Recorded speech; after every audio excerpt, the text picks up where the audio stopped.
Hello student, आज हम देखेंगे क्लास 11th का फिजिक्स और इसमें हम एक लेक्चर तो बना चुके हैं। ये है हमारा chapter number 5 laws of motion. तो इसमें एक लेक्चर हमारा कंप्लीट हो चुका है। अब हम दूसरा लेक्चर देखेंगे और इसमें हम देखेंगे फ्रिक्शन। अभी हम सिर्फ इंट्रोडक्शन वाले पार्ट को कर रहे हैं, उसके बाद हम डिटेल में बाद में पढ़ेंगे किसी दूसरे लेक्चर में। तो फिलहाल हम देखते हैं कि फ्रिक्शन क्या होता है। तो देखिए फ्रिक्शन, ये रहा हमारा डेफिनेशन हमारी। When ever a body moves, जब कोई बॉडी मूव्स करती है और टेंस टू मूव, और या चलने की कोशिश करती है over the surface of another body, दूसरी बॉडी के सरफेस पर, तब क्या होता है, a force comes into play. तो एक फोर्स प्ले में आता है, मतलब एक फोर्स उसमें हमें फील होता है। विच एक्ट्स पैरेलल, जो पैरेलल एक्ट करता है to the surface of contact, जो सरफेस हमारी कॉन्टैक्ट में होंगी उनके वो पैरेलल वर्क करता है। And opposite the relative motion, और रिलेटिव मोशन मतलब ये अपोजिट होता है किसके, रिलेटिव मोशन के। तो इस तरह का जो फोर्स होगा उसको हम क्या कहेंगे, this opposing force is called friction. तो ये अपोजिंग फोर्स हमारा क्या कहलाता है, फ्रिक्शन कहलाता है। इस चीज़ को यहाँ से समझिए। देखिए ये हमारा एक ब्लॉक है, ये एक सरफेस पर रखा हुआ है। तो जब हम ब्लॉक को इधर की साइड को ब्लॉक हमारा मूव करता है तो फ्रिक्शन इस पे इधर की साइड को लगता है, मतलब इस वाले मोशन का अपोज करता है ये फ्रिक्शन। इसी तरह से देखिए यहाँ पर अगर हम ब्लॉक की जो मोशन है उसको इस डायरेक्शन में कर दें तो फ्रिक्शन हमारा चेंज हो जाता है, फ्रिक्शन हमारा इधर साइड में लगने लगता है। मतलब क्या है, फोर्स ऑफ फ्रिक्शन हमेशा अपोज करेगा मोशन का। तो अब चलिए देखते हैं ये फोर्स ऑफ फ्रिक्शन जो है ओरिजिन कैसे होता है, मतलब ये आखिर जनरेट कैसे होता है।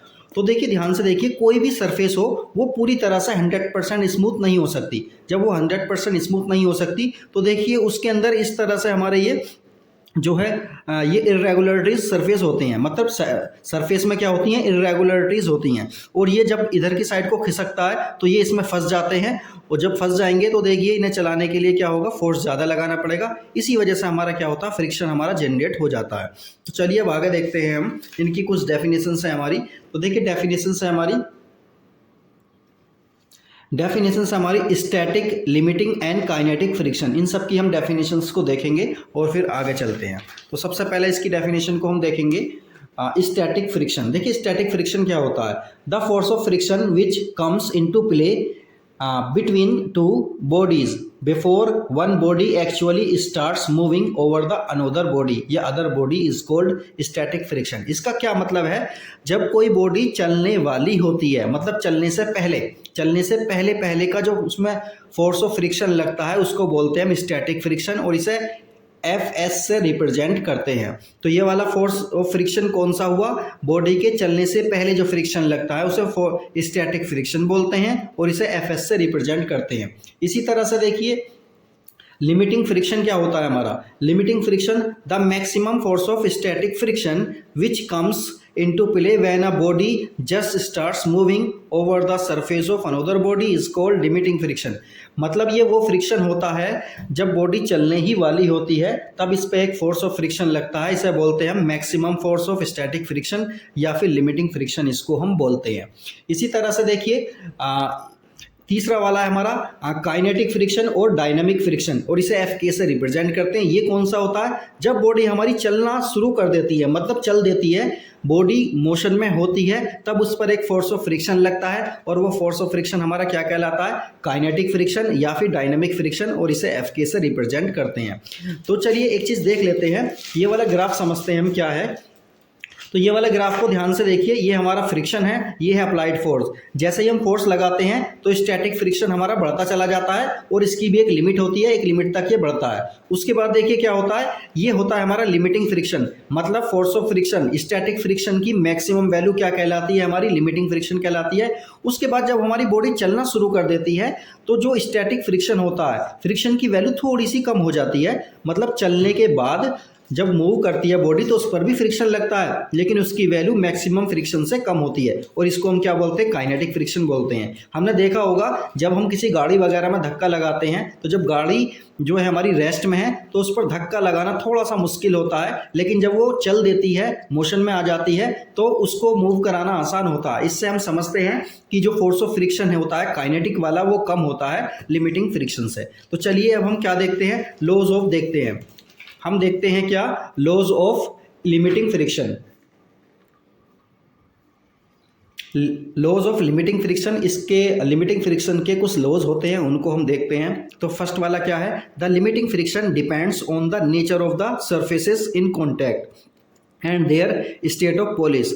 मतलब दो सरफेस जब कॉन्टैक्ट में आते हैं तो उस पर डिपेंड करता है हमारा लिमिटिंग फ्रिक्शन। उस पर किस तरह से डिपेंड करेगा कि वो बॉडी कितनी पॉलिश हुई है, मतलब उसकी सरफेस कितनी स्मूथ है या फिर कितनी रफ है, उस तरह से ये इस पर डिपेंड करेगा। जितनी ज़्यादा रफ होगी उतना ही ज़्यादा क्या होगा, लिमिटिंग फ्रिक्शन होगा, और जितनी ज़्यादा स्मूथ होगी उतना ही लिमिटिंग फ्रिक्शन हमारा क्या होगा, कम होगा। सेकंड पार्ट है हमारा, the limiting friction acts tangential to the two surfaces in contact and in direction opposite to the direction of motion of the body. इसका क्या मतलब हुआ, इसका मतलब ये हुआ जब दो सरफेस आपस में जो है मोशन में होती हैं तो लिमिटिंग जो फ्रिक्शन होगा हमारा वो टेंजेंशियल होगा, या फिर कह सकते हैं पैरेलल होगा। उन दो सरफेसेस के पैरेलल होगा, जो सरफेसेस दोनों कॉन्टैक्ट में हैं, और ये लिमिटिंग फ्रिक्शन हमेशा क्या करेगा, अपोजिट डायरेक्शन में होगा मोशन के। चलिए नेक्स्ट पार्ट देखते हैं। The value of limiting friction is independent of the area of the surface. तो लिमिटिंग फ्रिक्शन की जो वैल्यू होती है वो इंडिपेंडेंट होती है एरिया से, मतलब एरिया ऑफ कॉन्टैक्ट से क्या होती है, इंडिपेंडेंट रहती है। लेकिन ये कब तक रहता है, जब तक कि नॉर्मल रिएक्शन हमारी सेम रहती है। अगर नॉर्मल रिएक्शन बदल जाएगी तो ये एरिया पर भी डिपेंड करने लगेगा। चलिए नेक्स्ट देखते हैं। The limiting friction is directly proportional to the normal reaction. तो लिमिटिंग फ्रिक्शन जो होता है हमारा वो नॉर्मल रिएक्शन के क्या होता है, डायरेक्टली प्रोपोर्शनल होता है। अब हम जानते हैं कि प्रोपोर्शनलिटी साइन हटाने के लिए हम क्या करते हैं, एक कांस्टेंट लेकर आते हैं और इक्वल का साइन लगा देते हैं। तो ये कांस्टेंट हमारा क्या है, ये कांस्टेंट होता है हमारा म्यू एस, इक्वल हो गया हमारा म्यू एस, क्या बोलते हैं सर, म्यू एस बोलते हैं, F S max upon R, limiting friction upon normal reaction. और इस म्यू एस को क्या बोलते हैं, कोफिशिएंट ऑफ स्टैटिक फ्रिक्शन। तो ध्यान से देखिए इस वाले को, ये ब्लॉक है हमारा, इस ब्लॉक पर देखिए इसका वेट नीचे की साइड को वर्क करेगा और इस पर जो रिएक्शन होगी वो ऊपर की साइड को वर्क करेगी। सपोज करिए एक फोर्स हमें एफ इस डायरेक्शन में लगा रहे हैं तो फोर्स ऑफ फ्रिक्शन हमारा इस डायरेक्शन में वर्क करेगा। चलिए लॉज ऑफ काइनेटिक फ्रिक्शन को हम देख लेते हैं। लॉज ऑफ काइनेटिक फ्रिक्शन हमारे क्या हैं, देखिए फर्स्ट वाला तो बिल्कुल उसी की तरह है, ऊपर वाले की तरह है। The kinetic friction opposes the relative motion and has a constant value depending on the nature of the two surfaces in contact. जो दो सरफेसेस हमारे कॉन्टैक्ट में हैं उसके नेचर पर डिपेंड करेगा, पहले वाले की तरह हो गया। सेकेंड वाला क्या है, ये एरिया से इंडिपेंडेंट होता है। और थर्ड वाले में क्या है, kinetic friction does not depend on the velocity. Kinetic friction velocity पर डिपेंड नहीं करता, provided the velocity is neither too large nor too be small. मतलब अगर वेलोसिटी हमारी एक जो है एवरेज है, मतलब ज़्यादा नहीं है, बहुत ज़्यादा नहीं है, बहुत कम नहीं है, तो ये क्या होगा, ये इस पर वेलोसिटी पर डिपेंड नहीं करेगा। लेकिन अगर वेलोसिटी बहुत कम हुई या बहुत ज़्यादा हुई तो काइनेटिक फ्रिक्शन हमारा वेलोसिटी पर भी डिपेंड करना शुरू कर देता है। नेक्स्ट देखते हैं, the value of kinetic friction F K is directly proportional to the normal reaction. ये पहले वाले की तरह, तो एफ के डायरेक्टली प्रोपोर्शनल हो जाएगा हमारा आर के, या फिर एफ के इक्वल हो गया म्यू के इंटू आर, वेयर म्यू के इक्वल हो जाएगा हमारा kinetic friction upon normal reaction. और ये म्यू के होता क्या है, म्यू के होता है हमारा kinetic coefficient of kinetic friction. चलिए अब एंगल ऑफ फ्रिक्शन के बारे में बात करते हैं। The angle of friction may be defined as the angle which the resultant of the limiting friction and the normal reaction makes with the normal reaction। इसका क्या मतलब है, ये एंगल ऑफ फ्रिक्शन किस किस के बीच का होता है, ये एंगल ऑफ फ्रिक्शन होता है resultant of the limiting friction and normal reaction. देखिए कहाँ है हमारी नॉर्मल रिएक्शन, ये रही, और रिजल्टेंट हमारा ये रहा। तो इनके बीच का जो एंगल होगा हमारा, ये किसके साथ बना रहे हैं, नॉर्मल के साथ जो एंगल बना रहे हैं ये इसके बराबर होता है। तो ये एंगल ऑफ फ्रिक्शन किसके इक्वल होता है, कौन सा होता है, नॉर्मल रिएक्शन और रिजल्टेंट रिएक्शन। ये दोनों आपस में जितना भी एंगल बनाती हैं उसको क्या बोलते हैं, एंगल ऑफ फ्रिक्शन बोलते हैं। और इसको इस तरह से हम लिख सकते हैं, tan थीटा इक्वल है हमारा BC। तो ध्यान से देखिए BC कहाँ है हमारा, ये रहा हमारा BC, और अपॉन OB कहाँ है हमारा, OB ये रहा हमारा। तो इस तरह से हो गया हमारा mu S F S max upon R, और इसको हम क्या कह सकते हैं, म्यू एस कह सकते हैं। तो tan थीटा हमारा डायरेक्टली किसके इक्वल हो गया, म्यू एस के इक्वल हो जाता है। चलिए नेक्स्ट देखते हैं, एंगल ऑफ रिपोज के बारे में बात करते हैं।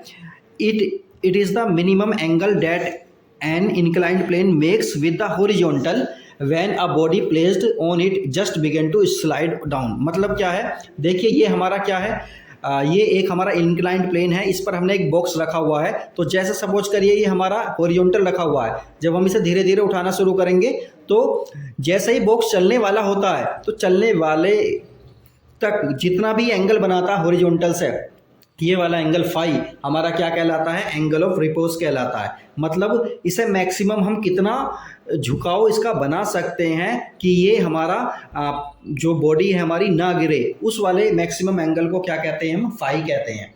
तो चलिए इसको फाई को हम किस तरह से रिप्रेजेंट करते हैं, म्यू एस इक्वल होता है हमारा 10 फाई। इस तरह से हम इसको फाइंड आउट कर सकते हैं। अब हम नेक्स्ट देखते हैं स्लाइडिंग फ्रिक्शन। तो देखिए स्लाइडिंग फ्रिक्शन क्या है हमारा, the force of friction that comes into play when a body slides over the surface of another body। Sliding friction कब हमारे जो है उसमें आता है, प्ले में आता है, जब कोई बॉडी, दो बॉडी आपस में क्या करती हैं, स्लाइड करती हैं। स्लाइड समझते हैं, स्लाइड करती हैं, तो इसको हम क्या कहते हैं, स्लाइडिंग फ्रिक्शन कहते हैं। तो चलिए अब आगे देखते हैं। नेक्स्ट है हमारा रोलिंग फ्रिक्शन। तो रोलिंग फ्रिक्शन में देखिए क्या है, the force of friction that comes into play when a body rolls over the surface of another body. जब कोई बॉडी दूसरी बॉडी के सरफेस पर रोल करेगी तो उस तरह का जब फ्रिक्शन जनरेट होगा उसको क्या बोलेंगे, हम रोलिंग फ्रिक्शन बोलेंगे। तो चलिए अब हम देखते हैं। देखिए एक बात और है, rolling friction is smaller than sliding friction. Rolling friction कम होता है स्लाइडिंग फ्रिक्शन से। और अब हम आगे देखते हैं इसमें laws of rolling friction. Rolling friction के कुछ रूल्स हैं, उनको देख लेते हैं। पहला, rolling friction is directly proportional to the normal reaction. Rolling friction normal reaction के क्या होता है, डायरेक्टली प्रोपोर्शनल होता है। जितनी नॉर्मल रिएक्शन की वैल्यू होगी उतना ही ज़्यादा हमारा क्या हो जाएगा, रोलिंग फ्रिक्शन हो जाएगा। और इसे एफ आर से रिप्रेजेंट करते हैं। Rolling friction is inversely proportional to the radius of the rolling cylinder और व्हील। व्हील की रेडियस जितनी ज़्यादा होगी उतना ही रोलिंग फ्रिक्शन हमारा क्या होगा, कम होगा। इसे इस तरह से भी समझ सकते हैं, मतलब हमारा जो टायर है या फिर हमारा व्हील या सिलेंडर है वो जितना ज़्यादा बड़ा होगा उतना ही कम उसमें क्या होगा, रोलिंग फ्रिक्शन होगा। तो चलिए अब इसको आगे देख लेते हैं। इसको देखिए इस तरह से समझा जा सकता है कि एफ आर इक्वल है हमारा आर अपॉन आर के, जो कि ये प्रोपोर्शनल है। कैपिटल आर के तो डायरेक्टली प्रोपोर्शनल है, और कैपिटल आर क्या है, यहाँ पर हमारी रिएक्शन है, नॉर्मल रिएक्शन है। और स्मॉल आर क्या है, हमारी रेडियस है। तो देखिए एफ आर इक्वल हो सकता है हमारा mu R into 1 R upon small R. और ये क्या है हमारा, coefficient of rolling friction. Mu R है हमारा कोफिशिएंट ऑफ रोलिंग फ्रिक्शन। चलिए अब नेक्स्ट देखते हैं आगे।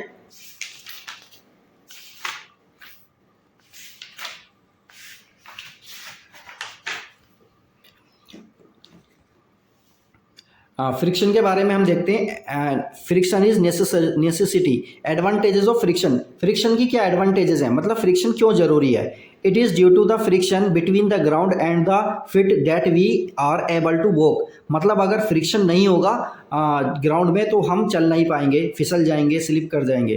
तो नेक्स्ट देखिए, the brakes of a vehicle can not work without friction. अगर फ्रिक्शन नहीं होगा तो जो व्हीकल होते हैं, हमारी गाड़ियाँ वगैरह होती हैं, उसमें ब्रेक काम ही नहीं करेंगे। Various part of a machine are able to rotate because of friction between belt and pulley. Belt और पुली हमने देखी है होंगी, तो उसमें क्या होगा, बेल्ट और पुली तभी काम करती हैं और उसमें फ्रिक्शन है। अगर फ्रिक्शन नहीं होगा तो बेल्ट और पुली क्या है, फ्री रोल करेंगी। The tyres of vehicles are made rough to increase friction. तो जो टायर होते हैं व्हीकल के वो रफ बनाए जाते हैं क्योंकि वो फ्रिक्शन ज़्यादा जनरेट करेंगे और आसानी के साथ वो जो रोड पर चल सकते हैं, वरना वो स्लिप करना शुरू कर देंगे। नेक्स्ट है हमारा nails and screw join various wooden parts due to friction. तो नेल्स समझते हैं हम, नेल्स मतलब कील हो गई हमारी, कील वगैरह ये सब क्या है, हमारी वुडन पार्ट में फ्रिक्शन की वजह से ही चली जाती है। In the absence of friction, friction अगर ना हो, it will not B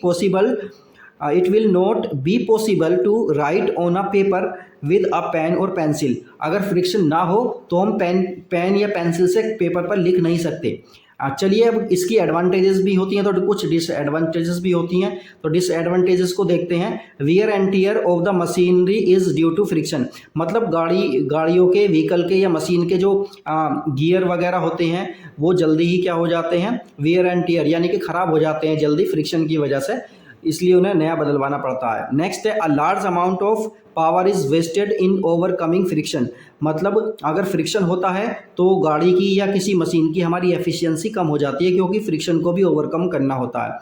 excessive friction between rotating parts of a machine produce enough heat and cause damage to the machine. अगर फ्रिक्शन बहुत ज़्यादा होगा मशीन के पार्ट्स में तो क्या होगा, वहाँ पर हीट जनरेट हो सकती है और हमारी जो मशीन है वो ख़राब हो सकती हैं। चलिए अब नेक्स्ट देखते हैं हम method of changing friction, method of reducing friction. Friction को कम करने के तरीके देखते हैं। बाई पॉलिश वगैरह करके हम क्या कर सकते हैं, फ्रिक्शन को कम कर सकते हैं। लुब्रिकेशन का यूज़ कर सकते हैं। स्ट्रीम लाइनिंग बना सकते हैं उसे बाय यूजिंग बॉल बियरिंग वगैरह का यूज़ करके भी हम क्या कर सकते हैं, फ्रिक्शन को कम किया जा सकता है। नेक्स्ट बॉल बियरिंग देखिए इस तरह की होती है, ये बियरिंग है हमारा, तो इसमें बॉल लग रही हैं, तो ये क्या होता है, फ्रिक्शन को कम कर देता है। नेक्स्ट है हमारा यूजिंग एन आर्टिफिकेशन by using anti friction alloy का यूज़ करके हम इसको कम कर सकते हैं। बाय यूजिंग एयर कुशन का यूज़ करके भी हम इसको कम की कर सकते हैं। लेकिन कहीं कहीं पर हमें फ्रिक्शन को बढ़ाना पड़ता है। थ्रेडिंग ऑफ टायर्स, जैसा कि हमने टायर्स देखेंगे,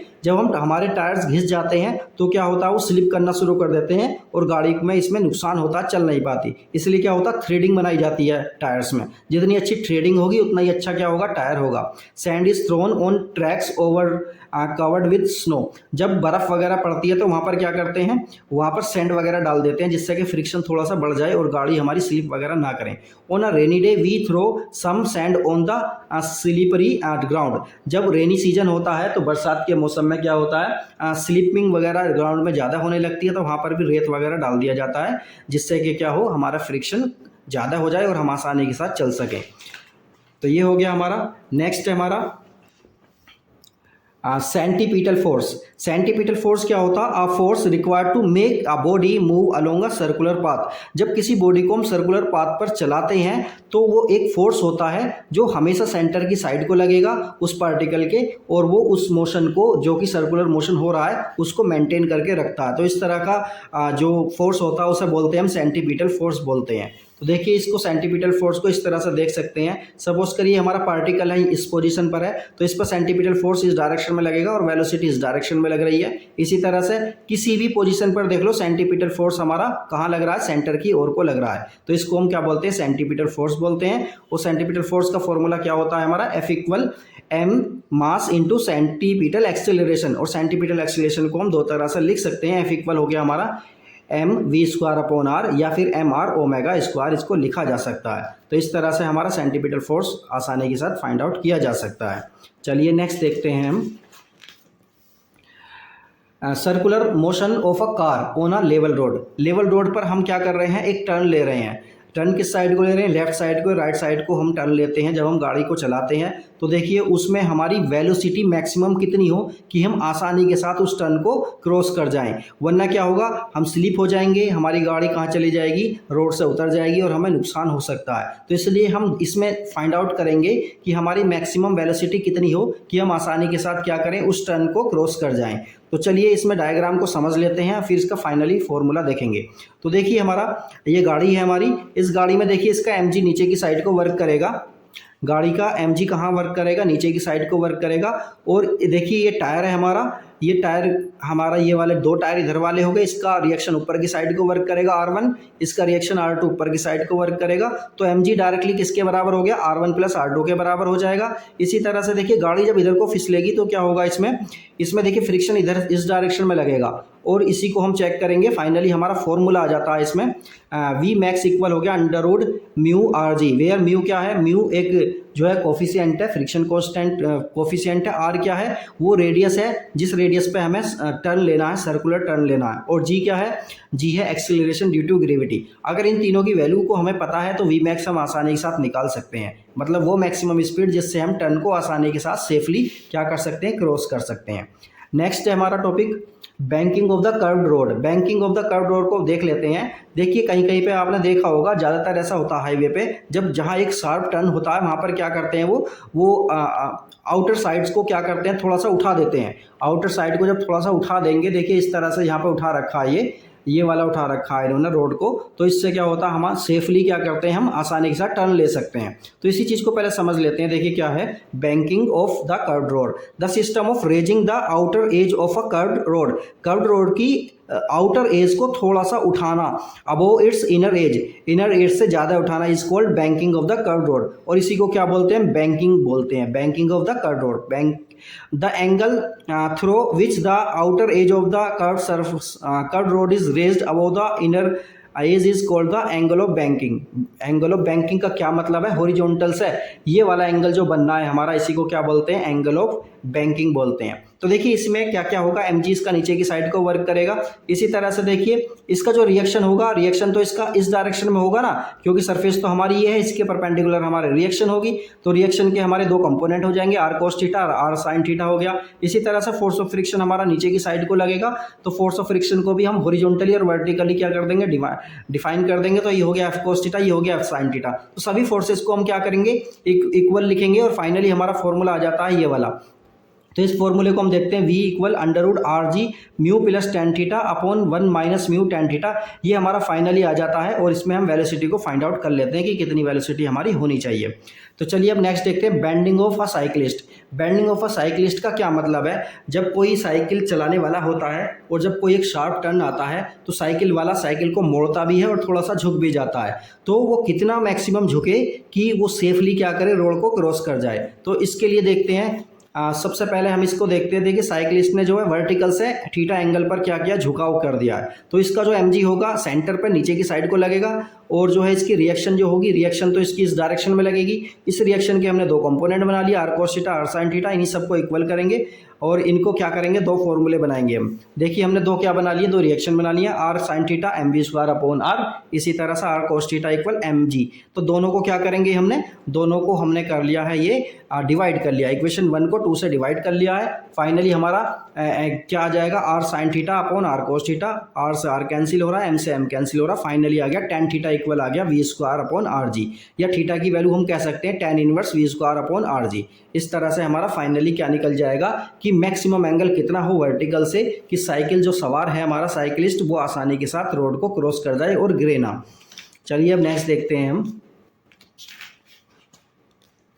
देखिए motion in a vertical circle, जब वर्टिकल सर्कल में हमारा मोशन होता है तो उसके बारे में हम देखेंगे कि उसकी वेलोसिटी कितनी होगी, वो सब हम देखने वाले हैं। तो सबसे पहले हम डायग्राम को समझ लेते हैं। तो देखिए सपोज करिए एक हमारा पार्टिकल है और ये इस तरह से हमारा क्या करेगा, रोटेट करेगा वर्टिकली। कैसा रोटेट करेगा, वर्टिकली रोटेट करेगा।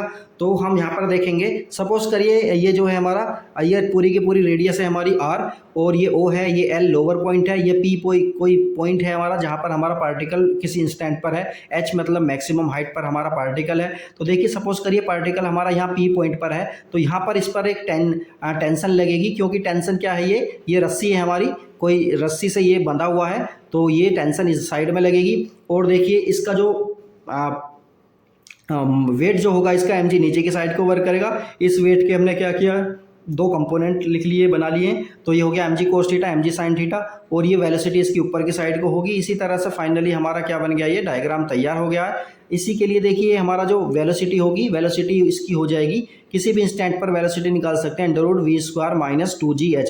इसको हम फाइनली अच्छे से समझाएंगे जब किसी दिन डेरिवेशन इसका कराया जाएगा, तब देखेंगे। तो फाइनली हम दो तीन बातें इसमें देखेंगे कि एक तो इसमें देखेंगे टेंशन मैक्सिमम कितनी हो सकती है, किसी भी पॉइंट पर टेंशन फाइंड आउट कर सकते हैं, और किसी भी पॉइंट पर हम क्या फाइंड आउट कर सकते हैं, वेलोसिटी को फाइंड आउट कर सकते हैं। तो देखिए टेंशन जो आई है इसकी फाइनली ये आई है m upon R U square plus G R minus 3gh। तो यहाँ पर हम क्या करेंगे, किसी भी पॉइंट पर हम इसकी वैल्यू को आसानी के साथ निकाल सकते हैं। जैसे कि h की वैल्यू हम इसमें कितनी लेंगे, h लेंगे, h इक्वल हो गया हमारा 0, मतलब हाइट कितनी हो गई इसकी, 0 हो गई। तो 0 हाइट पर देखिए इसमें टेंशन कितनी होगी, टेंशन होगी इसमें 6 mg के बराबर होगी। इसी तरह से मिनिमम वेलोसिटी जो होगी प्रोजेक्ट की वो कितनी होगी, मिनिमम वेलोसिटी को हम निकाल सकते हैं एट द लोवेस्ट पॉइंट, यानी कि ये वाला लोवेस्ट पॉइंट जो है हमारा, ये वाले पॉइंट पर इसकी वेलोसिटी कितनी हो कि ये पूरा का पूरा जो सर्कल को पूरे को बना ले। तो इसकी वेलोसिटी हमारी कितनी होगी, इक्वल ग्रेटर देन कितनी होगी, under root mu G R, मतलब आर की वैल्यू को हम फाइंड आउट पुट करके इसमें निकाल सकते हैं कि हमारी यू की वैल्यू कम से कम कितनी रहे कि लोअर पॉइंट पर इतनी तो वेलोसिटी हो कि ये पूरे सर्कल को बना दे। इसी तरह से मिनिमम वेलोसिटी टॉप पर कितनी होगी, अगर मिनिमम वेलोसिटी टॉप पर इतनी ना हुई, अंडर रूट जी आर, अगर इतनी वैल्यू ना हुई तो पार्टिकल हमारा क्या करेगा, पूरा सर्कल नहीं कर पाएगा और पहले ही गिर जाएगा। इस तरह से हम आसानी के साथ ये पूरा का पूरा देख सकते हैं। तो इस पर क्वेश्चन भी बनते हैं। तो वीडियो को लाइक करें, चैनल को सब्सक्राइब करें, फिर हम नेक्स्ट चैप्टर कराएंगे और इसके कुछ न्यूमेरिकल्स वगैरह भी कराएंगे। ओके, अगर कुछ समझ नहीं आती तो आप कमेंट कर सकते हैं, वीडियो को शेयर कर सकते हैं, लाइक कर सकते हैं। ओके।